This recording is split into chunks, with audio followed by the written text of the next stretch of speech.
สวัสดีครับพยากรณ์อากาศในวันที่ 16 ถึง 21 สิงหาคมนี้ครับ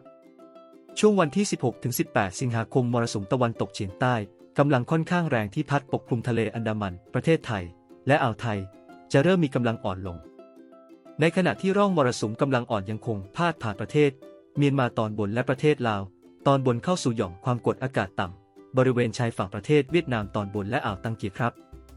ทำให้ประเทศไทยยังคงมีฝนฟ้าคะนองเกิดขึ้นได้ส่วนมากบริเวณด้านรับมรสุมและมีฝนตกหนักบางแห่งในภาคเหนือภาคตะวันออกเฉียงเหนือภาคกลางภาคตะวันออกและภาคใต้ฝั่งตะวันออกโดยมีฝนตกหนักมากบางพื้นที่ในภาคใต้ฝั่งตะวันตกครับส่วนคลื่นลมบริเวณทะเลอันดามันและอ่าวไทยจะมีกำลังอ่อนลงโดยทะเลอันดามันตอนบนมีคลื่นสูงประมาณ2 เมตรบริเวณที่มีฝนฟ้าคะนองคลื่นสูงมากกว่า2 เมตร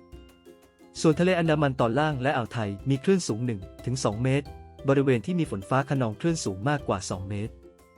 ส่วนในช่วงวันที่ 19 ถึง 21 สิงหาคมร่องมรสุมกำลังปานกลางจะเลื่อนลงมาพาดผ่านภาคเหนือภาคกลางภาคตะวันออกตอนบนและภาคตะวันออกเฉียงเหนือของประเทศไทยประกอบกับมรสุมตะวันตกเฉียงใต้กำลังปานกลางพัดปกคลุมทะเลอันดามันประเทศไทยและอ่าวไทยครับทำให้ประเทศไทยตอนบนจะมีฝนเพิ่มขึ้นและมีฝนตกหนักบางแห่งในภาคเหนือภาคตะวันออกเฉียงเหนือภาคกลางรวมทั้งกรุงเทพมหานครและปริมณฑลและภาคใต้โดยมีฝนตกหนักมากบางพื้นที่ในภาคตะวันออกส่วนคลื่นลมบริเวณทะเลอันดามันและอ่าวไทยจะมีกำลังปานกลางโดยมีคลื่นสูง 1-2 เมตรบริเวณที่มีฝนฟ้าคะนองคลื่นสูงมากกว่า2 เมตรครับขอให้ประชาชนบริเวณประเทศไทยระวังอันตรายจากฝนตกหนักถึงหนักมากและฝนที่ตกสะสมซึ่งอาจทำให้เกิดน้ำท่วมฉับพลันและน้ำป่าไหลหลากโดยเฉพาะพื้นที่ลาดเชิงเขาใกล้ทางน้ำไหลผ่านและพื้นที่ลุ่มไว้ด้วยครับส่วนชาวเรือบริเวณทะเลอันดามันและอ่าวไทยควรเดินเรือด้วยความระมัดระวังและหลีกเลี่ยงการเดินเรือในบริเวณที่มีฝนฟ้าคะนองตลอดช่วงสำหรับเรือเล็กบริเวณทะเลอันดามันตอนบนและอ่าวไทยตอนบนควรงดออกจากฝั่งต่อไปอีก1 วันครับสภาพอากาศในแต่ละภาคครับภาคเหนือในช่วงวันที่ 16 และ 19 ถึง 21 สิงหาคมมีฝนฟ้าคะนอง60 ถึง 80 ของพื้นที่และมีฝนตกหนักบางแห่งโดยมีฝนตกหนักมากบางพื้นที่ส่วนในช่วงวันที่ 17 ถึง 18 สิงหาคมมีฝนฟ้าคะนอง30 ถึง 40 ของพื้นที่อุณหภูมิต่ำสุด 22-27 องศาเซลเซียสอุณหภูมิสูงสุด 28 ถึง 37 องศาเซลเซียสลมตะวันตกเฉียงใต้ความเร็ว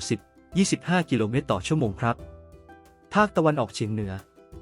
ในช่วงวันที่ 16 ถึง 18 สิงหาคมมีฝนฟ้าคะนอง40 ถึง 60 ของพื้นที่และมีฝนตกหนักบางแห่งโดยมีฝนตกหนักมากบางพื้นที่ส่วนในช่วงวันที่ 19 ถึง 21 สิงหาคมมีฝนฟ้าคะนอง60 ถึง 80 ของพื้นที่และมีฝนตกหนักบางแห่งอุณหภูมิต่ำสุด 22-27 องศาเซลเซียสอุณหภูมิสูงสุด 28 ถึง 37 องศาเซลเซียสลมตะวันตกเฉียงใต้ความเร็ว 10-25 กิโลเมตรต่อชั่วโมงครับภาคกลางในช่วงวันที่ 15 ถึง 18 สิงหาคมมีฝนฟ้าคะนอง40 ถึง 60 ของพื้นที่และมีฝนตกหนักบางแห่งส่วนในช่วงวันที่ 19 ถึง 21 สิงหาคมมีฝนฟ้าคะนอง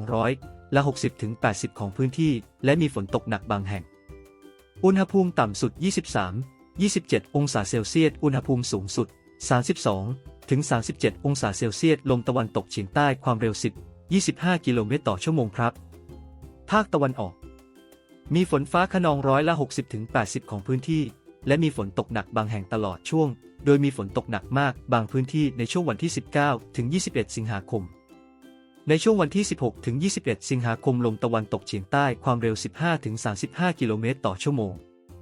ทะเลมีคลื่นสูง 1-2 เมตรบริเวณที่มีฝนฟ้าคะนองคลื่นสูงมากกว่า2 เมตรอุณหภูมิต่ำสุด 24-29 องศาเซลเซียสอุณหภูมิสูงสุด 31 ถึง 36 องศาเซลเซียสครับภาคใต้ฝั่งตะวันออกในช่วงวันที่ 15 ถึง 16 สิงหาคมมีฝนฟ้าคะนอง60 ถึง 70 ของพื้นที่และมีฝนตกหนักบางแห่งส่วนในช่วงวันที่ 17 ถึง 21 สิงหาคมมีฝนฟ้าคะนอง40 ถึง 60 ของพื้นที่และมีฝนตกหนักบางแห่งในช่วงวันที่ 16 ถึง 21 สิงหาคมลมตะวันตกเฉียงใต้ความเร็ว 15 ถึง 35 กิโลเมตรต่อชั่วโมงทะเลมีคลื่นสูง 1 ถึง 2 เมตรบริเวณที่มีฝนฟ้าคะนองคลื่นสูงมากกว่า2 เมตรอุณหภูมิต่ำสุด 23-27 องศาเซลเซียสอุณหภูมิสูงสุด 31 ถึง 37 องศาเซลเซียสครับภาคใต้ฝั่งตะวันตก มีฝนฟ้าคะนองร้อยละ60 ถึง 80ของพื้นที่และมีฝนตกหนักบางแห่งตลอดช่วงโดยมีฝนตกหนักมากบางพื้นที่ในช่วงวันที่16 สิงหาคมในช่วงวันที่16 ถึง 18 สิงหาคมตั้งแต่จังหวัดภูเก็ตขึ้นมาลมตะวันตกเฉียงใต้ความเร็ว20 ถึง 35 กิโลเมตรต่อชั่วโมงทะเลมีคลื่นสูงประมาณ2 เมตรบริเวณที่มีฝนฟ้าคะนองคลื่นสูงมากกว่า2 เมตรตั้งแต่จังหวัดกระบี่ลงไปลมตะวันตกเฉียงใต้ความเร็ว15 ถึง 35 กิโลเมตรต่อชั่วโมงทะเลมีคลื่นสูง1 ถึง 2 เมตรบริเวณที่มีฝนฟ้าคะนองคลื่นสูงมากกว่า2 เมตร